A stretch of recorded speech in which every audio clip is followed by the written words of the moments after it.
अस्सलामुअलैकुम and welcome to all friends. आज हम पढ़ेंगे हाफ एडर के बारे में। उससे पहले हम जानेंगे कि इसे हम हाफ एडर कहते क्यों हैं। बेसिकली जो हमारे पास हाफ एडर होता है वो 2 बिट्स यानी कि एडिशन को परफॉर्म करने के लिए यूज़ होता है। जो हमारे पास हाफ एडर होता है वो हमें 2 बिट्स एडिशन परफॉर्म करने के लिए यूज़ करते हैं। यानी कि हमारे पास 2 बिट्स नंबर हैं, हमने इसकी एडिशन परफॉर्म करना है तो हम यहाँ पे हमारे पास कुछ यूँ हमारे पास आता है, मतलब हमारे पास इधर ज़ीरो और ये कैरी में 1 आ जाता है। तो इसके बाद हमारे पास ये आगे मतलब कि एडिशन पॉसिबल नहीं है, क्योंकि हमारे पास जो 2 बिट्स का एडिशन है वो पॉसिबल है।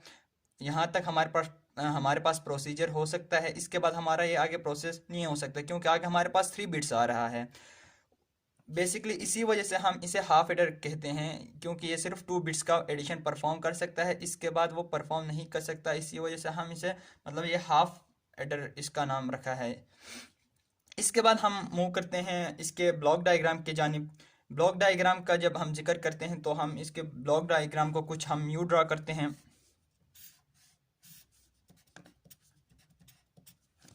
यहाँ पर हमारे पास दो इनपुट्स आ जाते हैं ए बी, और इसके क्रॉसपोंडिंग हमारे पास दो आउटपुट्स आ जाते हैं, जिसमें हमारे पास एक एस और एक सी, यानी कि एस फॉर सम के लिए आ जाता है, सी फॉर कैरी के लिए। हम इसके बाद हम इसका ट्रुथ टेबल ड्रा करेंगे, क्योंकि हमारे पास इनपुट्स दो हैं तो हमारे पास उनको कुछ इस तरह मेंशन करेंगे और हमारे पास आउटपुट में एस और सी आ जाएंगे। हमारे पास दो इनपुट्स हैं तो हमारे पास पॉसिबल पेयर्स 4 के बन सकते हैं, यानी कि हमारे पास 0 0 0 1 1 0 1 1। कुछ हमारे पास इस तरह का हमारे पास इनपुट्स में मतलब कि हमारे पास वैल्यूज़ कुछ इस तरह हमारे पास इनपुट्स में वैल्यूज़ आ जाएंगी। इसके बाद हम देखें तो हमारे पास आउटपुट्स में हमारे पास सम और कैरी में क्या आ जाते हैं। जब हम इन दोनों को मतलब ए और बी को फर्स्ट में देखें तो हम सम करें तो हमारे पास सम 0 आता है इनका, और कैरी हमारे पास कुछ नहीं आता, तो सिंपली हम 0 ही मेंशन करेंगे। इसके बाद 0 1 का सम देखें तो हमारे पास सम 1 आता है, कैरी 0 आता है। इसके बाद 1 0 का चेक करें तो इसका सम हमारे पास 1 आता है, इसका 0 कैरी आता है। इसी तरह आगे हमारे पास जो 1 1 है, यानी कि 1 1 यानी कि अगर हमने 1 1 का हमने एडिशन परफॉर्म करना है तो हमारे पास ये जो इसका हमारे पास 0 आ जाता है नीचे और 1 कैरी में चल जाता है। जो 0 होता है वो हमारे पास सम होता है और ये 1 होता है वो हमारे पास कैरी आ जाता है। इसके बाद हम इसके जो ये हमारे पास कुछ यूँ हमारे पास इसका ट्रुथ टेबल तैयार हो गया, यानी कि हमारे पास जो सम है उसको इधर हम लिखेंगे। सम हमारे पास क्या आया था, 0 आया है, और कैरी हमारे पास क्या आया है, 1 आया है, वो इधर हम लिखेंगे। तो ये हमारे पास कंप्लीट हो गया हाफ एडर का मतलब ट्रुथ टेबल। इसके बाद हम जो हमारे पास यानी कि ये हमारे पास इनपुट्स हैं, आपको बताया है पहले भी, ये हमारे पास आउटपुट्स हैं, ठीक है। हमने अब सम और कैरी इन दोनों का मतलब हमने अभी फंक्शन बनाना है, जो आउटपुट्स में जहाँ जहाँ पे हमारे पास आउटपुट्स 1 आ रहे हैं इनको देख के हमने क्या करना है, इक्वेशन बनाना है।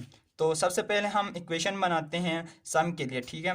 जहाँ जहाँ पे हमारे पास 1 आ रहा है उसको देख के हम मतलब कि इक्वेशन बनाते हैं। सबसे पहले हम एस के लिए बनाते हैं। एस में हमारे पास 1 कहाँ कहाँ पे आ रहा है, एक तो हमारा इधर 0 1 पे आ रहा है और एक हमारा 1 0 पे आ रहा है। सबसे पहले हम ऊपर वाला यानी कि 0 1 वाला हम लिखेंगे। 0 मैंने आपको पहले भी बताया है कि जो 0 होता है वो कंप्लीमेंट को शो करता है और 1 सिंपल को, यानी कि 0 मतलब ए कंप्लीमेंट में आएगा और बी सिंपल में आ जाएगा, यानी कि ए कंप्लीमेंट बी। इसी के साथ हमारा दूसरा आउटपुट 1 कहाँ पे आ रहा है, 1 0 पे आ रहा है। यहाँ पे 1 हमारे पास ए को सिंपल में शो करेंगे और इसी तरह 0 हमारे पास यानी कि बी को हम कंप्लीमेंट में शो करेंगे। ये हमारे पास एक्सओर का आ जाता है, तो हम इसको कुछ यूं रिप्रेजेंट करते हैं। फाइनल हमारे पास कुछ यूं आ जाता है, क्योंकि ये एक्सओर को मतलब शो मतलब ये इसका एक्सओर आ जाता है। इसी तरह जब हम कैरी को देखते हैं तो कैरी में हमारे पास क्या आ जाता है, कैरी में जब हम चेक करते हैं तो हमारे यहाँ पे स्टार्टिंग के 3 जो आउटपुट्स हैं वो हमारे पास 0 आ जाते हैं। सिर्फ हमारे पास एक्टिव हमारे पास जो लास्ट वाला होता है ए बी, जहाँ पे 1 1 आ रहे हैं वो हमारे पास एक्टिव होता है। तो हमारे पास सिंपली हमारे पास कैरी का क्या इक्वेशन बनता है, ए बी हमारे पास कैरी का इक्वेशन बनता है। इसके बाद हम इसके मतलब सर्किट डायग्राम ड्रॉ करेंगे। जो हमारे पास इक्वेशन तैयार हो गई हैं, एक सम का एक हमारे पास कैरी का इक्वेशन तैयार हो गया। तो लेटस हमारे पास इनपुट्स में 2 हैं, तो यानी कि ए बी हमारे पास इनपुट्स में है, तो हम 2 इनपुट्स लेंगे। एक हमारे पास ए आएगा, एक हमारे पास बी आएगा। सो सबसे पहले हम सम के लिए करेंगे। सम में हमारे पास ए से हमारे पास एक इनपुट आएगा और एक हमारे पास बी से इनपुट आएगा, और इन दोनों के दरमियान में क्या लगा हुआ है, एक्स और। मैंने आपको बताया है कि एक्स और का मतलब ये है, तो यहाँ पे हम एक्स और गेट लगाएंगे। हमारे पास कुछ यूं आउटपुट आ जाएगा। ये हमारे पास सम के लिए डिज़ाइन हो गया, यानी कि सर्किट डायग्राम हमारे पास ये बन गया। इसी तरह हम जब कैरी को डिज़ाइन करते हैं तो हमारे पास डिज़ाइन कुछ यूँ होता है, सर्किट कुछ यूँ बनता है।